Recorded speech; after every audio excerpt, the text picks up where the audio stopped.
Well, hello there, and welcome back to War Thunder. I'm Corny Swiss, and today, two tanks I haven't driven in a while. They're the T-54 variants, the 1947 and the 51. Felt like I should make a video about them, talk about them a little bit.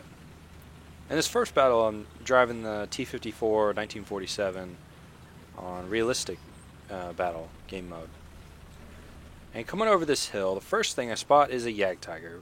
Big slow Jagdtiger. I should have taken the shot right there, but he gets enough time to turn, and there's no real way I can hurt him like that. The best I could hope for is shoot his gun. Because while I do really like this gun, it doesn't deal with the front of Jagdtigers very well unless you have the lower plate. But that's quite alright. The T-54 really is the problem child of War Thunder. I mean, a lot of people say, "Oh, get rid of it," and I don't think that's a reasonable thing to kind of expect. It's just, I don't know. Is it a tank game if you don't have the T-54? You know what I'm saying? Like, so many games. Well, I mean, okay, there's two really big tank games. You got World Tanks and War Thunder. Both have a T-54 in it. I feel like it's more so that the T-54 just hasn't met the right competition yet.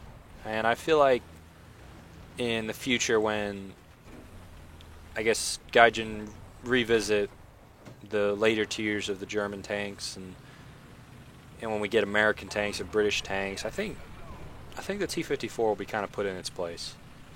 But, I mean, that's a ways away. So, as it stands, it's a very strong tank. People ask me, I've been asked multiple times, what should my first rank 5 be, Russian or German? Just first rank 5 in general. I think the T-54 1947 is the clear choice. It combines every aspect of a tank that you really want. It has the speed to be... It's a medium tank. It has medium tank speed. It has a kind of a heavy tank gun. It's not a Russian heavy tank gun, but it's certainly a German heavy tank gun in terms of caliber and stopping power. And it has a really great turret. It has good enough hull armor. So, what's not to like? You know, there's not much you can't really do a whole lot wrong with this tank. The turret on the 47 is weaker than the 51, but still a very, very tough turret. And this Jagdtiger, if he hadn't shot early, would have actually, I think, struggled to penetrate the front of my turret. It depends what shell he's using. Is he using the standard one or the upgraded one? That's kind of where the difference comes in.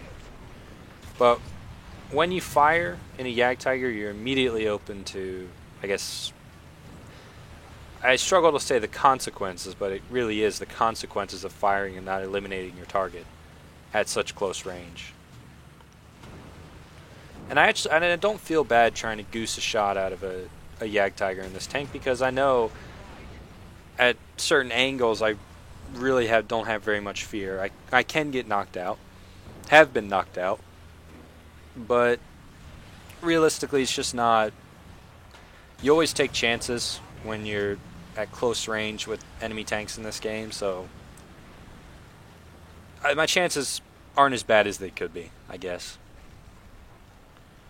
But so far what's happening in the battle, they rushed out and captured C really early, which is fine for my team because there's a bunch of T-54s and an IS-4. We are fast enough to deal with any capping situation. Our focus needs to be to killing the enemy, and then worrying about cap. But while I'm here, I might as well cap B, because that'll stop our tickets going down. A isn't all that important at the moment, but holding B is kind of important, because we have a firm... But while I'm driving around looking for some new tanks to shoot, I might as well mention the main difference between the T-54 51 and the 47. The main difference is obviously the turret. Turret looks a lot different. A lot of different. And the hull armor on the 47 is actually thicker at the front by about... I believe it's 20 millimeters, maybe 40, which is actually fairly important because it means that the upper plate of the T-54 model 1947 is actually something like over 200 millimeters thick thanks to sloping, whereas on the 51 it's not quite that thick. However, the 47's turret also presents a shot trap to the enemy at the base of the turret, which can be kind of inconvenient. However, the turret from the front is effectively the same thickness, which is nice. But that Jagdtiger just fired, which is a serious issue for him because he has myself and a IS-4 bearing down on him. I could maybe penetrate that shot, but it did hit the track section. And right here I get lit up on the side by, I believe, one of those Kugelblitz things. Well, the Jagdtiger's on fire. That means his transmission or his engine is probably knocked out, which means I have enough time to turn and deal with the AAA, who can kill me from the side, and then turn and look at the Jagdtiger. But I think the Jagdtiger wrecked, so he's now dead. But when you're in close with enemy tanks, target selection is very important. Right there, I could have stayed on the Jagdtiger and certainly killed him. However, it behooves me to eliminate the biggest threat to my tank, right? The IS-4 just lit him on fire. I know that if I was thinking about the team, I probably would have shot the Jagdtiger first because he's more likely to reload and kill the IS-4 than the Kugelblitz is to kill the IS-4. As a matter of fact, I don't think the AAA can kill the IS-4 unless he can really pound that upper plate. But I went for the biggest threat to my tank, which was the AAA, who could penetrate me in the side if he has the right ammunition. So, knocked him out, and the Jagdtiger just wrecked. So maybe the IS-4 damaged him to such a degree that he couldn't continue fighting. But it was a fun game in the T-54 model 1947. And in the next replay, we're going to run around in the model 1951 and talk about that machine a little bit. So let's jump to it. It's actually kind of weird because I haven't driven the T-54 or 51 in some time. Most recently I drove, before I started thinking about doing this video, was I drove the 47 for the review I did on it some time ago. I don't really explore that much at rank 5. It's kind of like rank 4. It's very unbalanced, I guess. I guess that's the only way to describe it, but I will say the T-54 is a really fun tank to play. Not because you can, just kill shit. You just kill shit all day long. But also because it's just a very fun tank to play. It's quick, it's durable, it has a great gun. Like, what's not to like? And the T-54 model 1951 was my first rank 5, so it's always fun going back to, like, kind of where my first rank 5 experience was. I think my first rank 5 game was on, I believe it was on Karelia, and I drove this tank out. And actually, it's its own video on the channel. It's I believe it's titled First T-54 Game Arado Kill or something like that. Because in my first game, I got some great RNG with the gun, knocked out a couple Jagdtigers, and shot down an Arado of all things, which was fantastic. Which I guess kind of proved to me that this is a really good tank. And this is still, I think if you're doing the Russian rank 5s, the T-54s are what you want to get. You can get the first one. Unfortunate that I didn't kill anybody down there, but you can get, and there's what I mean about the turret. I think I just took a hit from, I think that was the King Tiger 105 that shot me. I think your first rank 5 should be the 1947. Your next rank 5 should be either, if you want the IS-4, should be the IS-3, IS-4. Or if you're not that excited about the IS-4, just get the other T-54 and then do IS-3, IS-4, and then the ISUs. Because the T-54s are very similar and they're both very good. IS-3, it's okay. It's a medium-heavy hybrid. It doesn't necessarily have the armor to deal with the German guns. But it does have a good gun. Has the same gun the IS-4 will get. So I can't complain much there. But more importantly, it kind of teaches you, I guess, not to I think it's a good training vehicle for the IS-4 because the IS-4 you have great armor. That great armor can be penned frontally, and angling is really important. However, with the IS-3 you learn how to not take hits, and that's really important.